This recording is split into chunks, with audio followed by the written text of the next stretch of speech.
The biggest lie people believe about who can actually be deported is that it's really hard to actually deport somebody. Again, it's a passion for me to get up and fight for an immigrant's right. And especially, it was kind of a case that we decided to grow our firm around. When I first started, I was content with being small.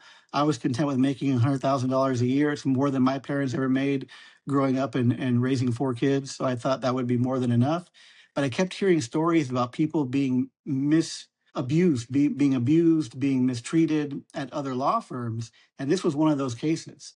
So this individual went to a law firm, undocumented person. He said, they told him, take the plea, you'll be fine. You've been here a long time. Well, that plea ended up making him inadmissible and he was given a voluntary departure from the country. So we filed a motion saying, hey, there was ineffective assistance of counsel. There's no way he should have been told he'd be okay. This is obvious. He was going to be inadmissible when he took this plea. And we took that case and fought it all the way to there was the Supreme Court. Arizona appealed to the U.S. Supreme Court, worked with the Yale Supreme Court Law Clinic to get that kicked out of there as well.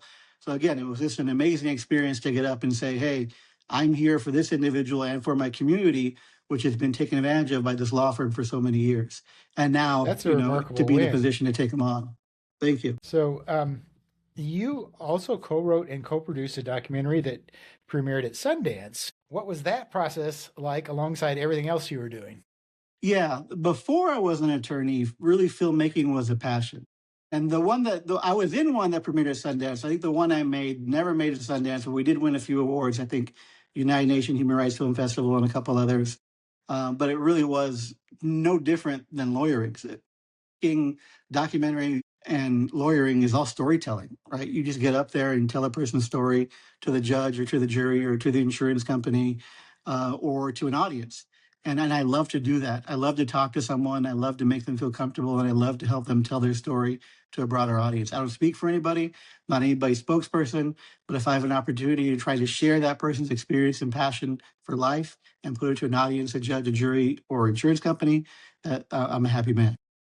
So, what's the biggest lie people believe about who can actually be deported? I think the biggest lie people believe about who can actually be deported is that it's really hard to actually deport somebody. It's not.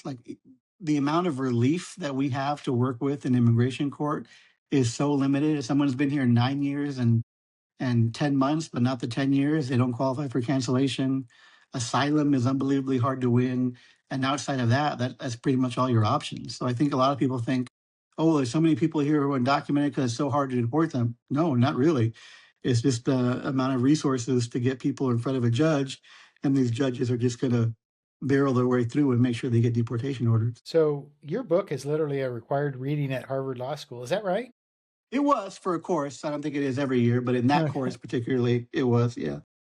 So, you wrote it right, arguing that immigration law is immoral and civil disobedience is necessary. Has your position on that softened at all? No, not at all. If anything, it's just hardened. The one thing I feel bad about is that I'm such a participant in the system. I went to law school with no intention of being a lawyer, even at Stanford. No desire to step in a courtroom, no desire to be part of a system that is so unjust, that is so unfair, that is so racist, that is so inhumane. But here I am today practicing and profiting from that every single day. And I truly believe that we have seen, since I wrote that book a long time ago, 20 years ago or so now, we've seen the increase in civil disobedience. And we've seen people step up, and we've seen most recently people fighting back against ICE, literally when they're going to arrest somebody, trying to intervene. That's something that I never would have seen 20 years ago. I think it's a beautiful sight to see community coming together and fighting back. And hopefully we continue to see more of it.